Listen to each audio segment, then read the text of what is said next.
Welcome to cinema updates. இன்னைக்கான update நியூஸ்ல நம்ம ஃபர்ஸ்ட் பார்க்க போறது, நம்ம விஷால் நேத்து ஒரு ஃபங்க்ஷனுக்கு போயிருக்காரு. மிஸ் திருநங்கை 2025 அப்படிங்கிற ஒரு ஃபங்க்ஷன் தான். ஒரு அமைச்சரும் வந்து கலந்துருக்காரு. அந்த நிகழ்ச்சியில பேசிக்கிட்டு இருக்கும்போது விஷால் அவர்கள் திடீர்னு மயக்கம் போட்டு விழுந்திருக்காரு. அதுக்கப்புறம் அவர் ஆஸ்பத்திரிக்கு கொண்டு போயிருக்காங்க. இதே போல இதுக்கு முன்னாடி ஒரு சம்பவம் நடந்தது. ஜனவரி மாதம் மரகத ராஜா பிரஸ் மீட் அப்ப பேசிக்கிட்டு இருக்கும்போது திடீர்னு அவருடைய கையெல்லாம் நடுங்க ஆரம்பிச்சிருச்சு. அதுக்கான விளக்கம் கொடுத்திருந்தாங்கன்னா, விஷால் அவர்களுக்கு ரொம்ப ஃபீவர் இருந்தது.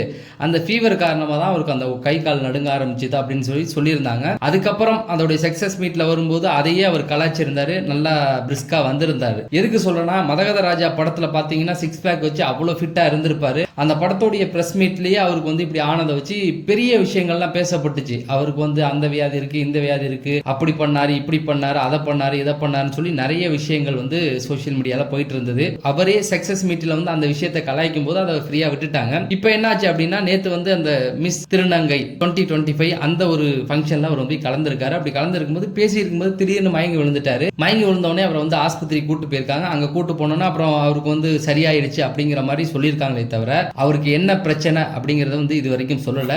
விஷால் அவர்கள் ஏன் இப்படி ஆகுது அப்படின்னு தெரியல. ஏன்னா அவர் எந்த பிரஸ் மீட்ல கலந்துக்கிட்டாலும் ஏதாவது ஒரு கான்ட்ரவர்சி வந்துடும். இப்ப என்ன ஆகுது அப்படின்னா, அவர் உடல்நிலை குறித்து நிறைய வருது. போன ஃபங்க்ஷன்ல கை கால் நடுங்குச்சு, இந்த ஃபங்க்ஷன்ல பாத்தீங்கன்னா மயங்கி விழுந்துட்டாரு. விஷால் அவர்கள் தன்னுடைய உடல்நிலையில கூடுதல் கவனம் செலுத்தணும். ஏன்னா பொது நிகழ்ச்சிகள்ல இந்த மாதிரிலாம் அவர் பண்ணிக்கிட்டே இருந்தா அதை வந்து வேற மாதிரி திசை திருப்பி விட்டுருவாங்க.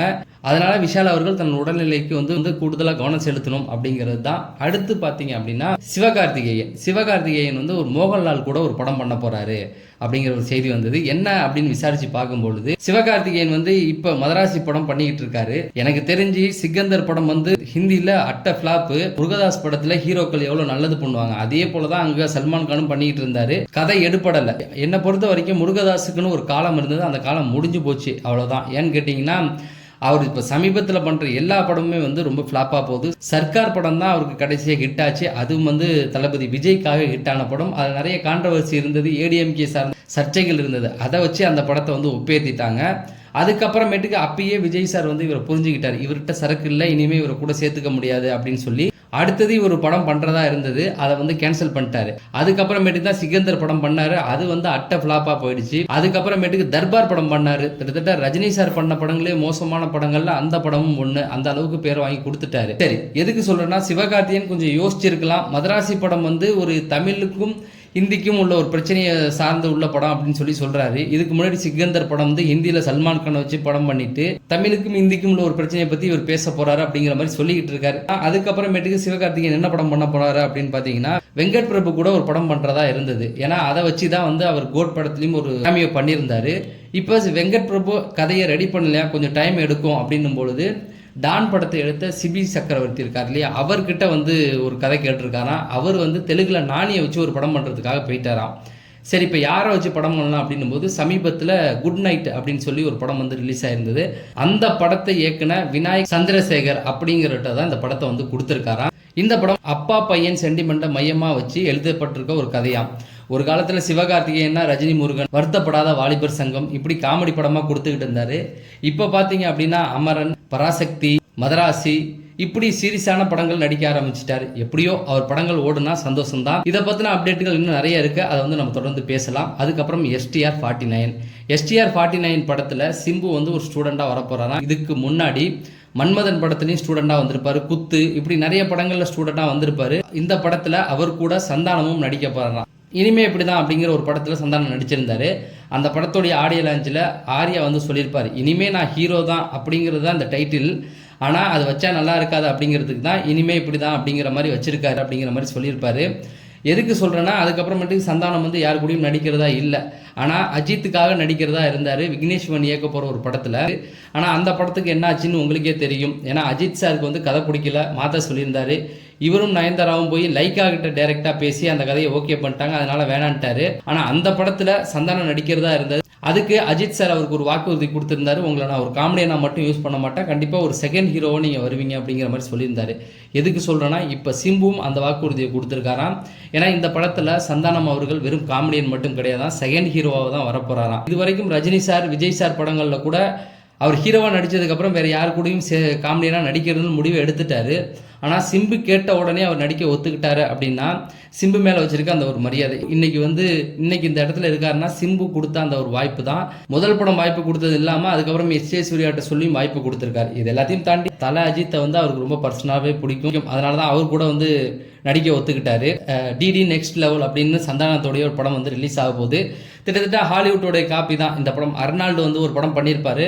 திடீர்னு அவர் வந்து படம் பார்க்க போனவர் அந்த படத்துக்குள்ளேயே போயிடுவார். அதுக்கப்புறம் என்ன நடந்தது அப்படிங்கிறது தான். இந்த படத்தை வந்து ஒரு பேய் மாதிரி கான்செப்ட் வச்சு கொண்டு போயிருக்காங்க. காமெடியெல்லாம் பார்க்கும்போது படம் கொஞ்சம் சுமாராக தான் இருக்குமோ அப்படிங்கிற மாதிரி தோணுது. ஏன்னா இந்த தில்லுக்கு துட்டு அப்படிங்கிற இந்த சீரீஸ் எல்லாமே வந்து ஓரளவுக்கு அவருக்கு கை கொடுத்துச்சு, நல்ல ஒரு பேர் வாங்கி கொடுத்துச்சு. பட் இந்த படமும் அவருக்கு பேர் வாங்கி கொடுக்கணும்னு நம்புகிறேன்.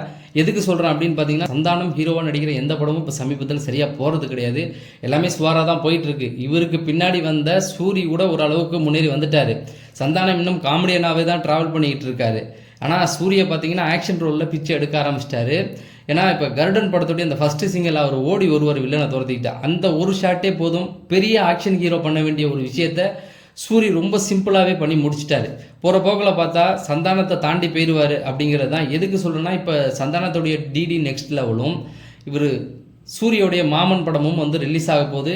எப்படி தளபதி படம் ரிலீஸ் ஆனால் ஒரு ஹைப் ஏற்படுமோ அதே போல் தான் இவங்க 2 பேர் படமும். ஏன்னா ஒரு காலத்தில் எம்ஜிஆர் சிவாஜி, ரஜினி கமல், அஜித் விஜய்ன்னு போய் அதுக்கப்புறம் ஆள் கிடையாது. சிவகார்த்திகேயனையும் விஜய் சேதுபதியும் கோத்து விட்டு பார்த்தாங்க. அவங்க 2 பேரும் சிக்கலை.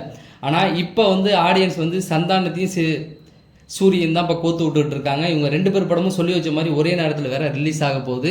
இதில் யார் படம் ஜெயிக்க போகுது அப்படிங்கிறது தெரியல, பொறுத்திருந்து பார்ப்போம். சரி, அதே 16ஆம் தேதி நம்ம யோகி பாபுடைய ஜோரா கைத்தட்டுங்க அப்படிங்கிற ஒரு படமும் ரிலீஸ் ஆக போகுது. சசிகுமாரோடைய படம் நானா அப்படிங்கிற ஒரு படமும் ரிலீஸ் ஆக போகுது. இந்த படத்தில் அவர் கூட சரத்குமார் நடிச்சுக்கிட்டு இருக்காரு. சரி, இதை பற்றின டீட்டெயிலாம் அடுத்தடுத்து நம்ம கொடுப்போம். அதுக்கப்புறமேட்டுக்கு பார்த்தீங்கன்னா, லோகேஷ் கனகராஜ் ஹீரோவாக நடிக்க போகிறாருன்னு போன வீடியோவில் சொல்லியிருந்தேன். இப்போ அவர் ஒரு படமும் புதுசாக தயாரிச்சுக்கிட்டு இருக்காரு. அந்த படம் வந்து பென்ஸ் படத்தை இயக்க போகிறது யாருன்னா பாக்யராஜ் கண்ணன், அதாவது ரெமோ சுல்தான் இந்த படத்தை இயக்குனவர் தான். இந்த படத்தை தயாரிக்க போகிறது நம்ம லோகேஷ் கனகராஜ். இதில் அவர் ஒரு கெஸ்ட் ரோல் பண்ணுற மாதிரி சொல்லிட்டு இருக்காங்க. ஆனால் அது எந்த அளவுக்கு உண்மை அப்படிங்கிறது தெரியல. போக போக இதை பற்றின அப்டேட்டுகள் நம்ம கொடுப்போம். இப்போக்கி லோகேஷ் கனகராஜ் இந்த மாதிரி அப்டேட்கள் தான் கொடுத்துக்கிட்டு இருக்காரு. ஆனால் பெரும்பான்மையான மக்கள் அவர்கிட்ட என்ன எதிர்பார்ப்பாங்க அப்படின்னா, கூலி படத்தை பற்றின அப்டேட் தான் கேட்டுக்கிட்டு இருக்கோம். அவங்களும் வந்து படக்குழுவும் வந்து அப்பப்போ வந்து அப்டேட் கொடுத்துக்கிட்டு இருக்காங்க. சமீபத்தில் வந்து கூலி படம் ரிலீஸ் ஆகிறதுக்கு இன்னும் 100 நாள் தான் இருக்குது அப்படிங்கிற மாதிரி கொடுத்துருந்தாங்க. அப்புறமா சொல்லக்கூடாது, ரஜினி சாரை வந்து இதுக்கு முன்னாடி காட்டின தோற்றங்களை விட இந்த படத்தில் ரொம்ப சூப்பராகவே காமிச்சிருக்காரு. கேட்ட படத்தில் கார்த்திக் சுப்ராஜ் வந்து அந்த ட்ரெஸ் எல்லாம் சூப்பராக கொடுத்துருப்பாரு. அதே போல் இதை ட்ரெண்டிங்காக வந்து கொடுத்துருக்காரு. அதை தாண்டி இந்த படத்தில் ராகவா லாரன்ஸ் நடிக்கிறாருன்னு சொல்லியிருந்தா, அதுக்கப்புறமேட்டுக்கு எஸ்.ஜே. சூர்யாவும் இதில் நடிக்க போகிறாரு அப்படிங்கிற மாதிரி சொல்லிட்டு இருக்காங்க. பாக்யராஜ் கண்ணன் வந்து எனக்கு தெரிஞ்சு சுல்தான் படமும் வந்து நல்லா தான் இருக்கும். ஆனால் வந்து அந்த கான்செப்ட் வந்து இன்னும் கொஞ்சம் பெட்டராக பண்ணியிருக்கலாம். அதுக்கு முன்னாடி படத்தில் ரெமோவும் சரி, அது வந்து தெலுங்கு படத்தில் பாலகிருஷ்ணன் நடித்த படத்தை அப்படியே காப்பி பண்ணி எடுத்துட்டாரு. சுல்தான் வந்து ஹாலிவுட்டில் வந்து ஒரு படம். பட் இந்த படத்தை எதை பார்த்து காப்பி அடிச்சிருக்காரு அப்படின்னு தெரியல. கண்டிப்பாக ஹிட் கொடுப்பாரு அப்படிங்கிற ஒரு நம்பிக்கை இருக்குது. தொடர்ந்து இந்த மாதிரி சினிமா செய்திகளை தெரிஞ்சுக்க நீங்கள் நம்ம சேனலை சப்ஸ்கிரைப் பண்ணி வைங்க அப்படின்னு சொல்லி, இந்த வீடியோ நீங்கள் லைக் பண்ணிங்கன்னா இன்னும் நிறைய பேருக்கு சஜெக்ஷன் ஆகும். அதனால் கண்டிப்பாக லைக் பண்ணுங்கள் அப்படின்னு சொல்லி நான் விடைபெறேன். நன்றி, வணக்கம்.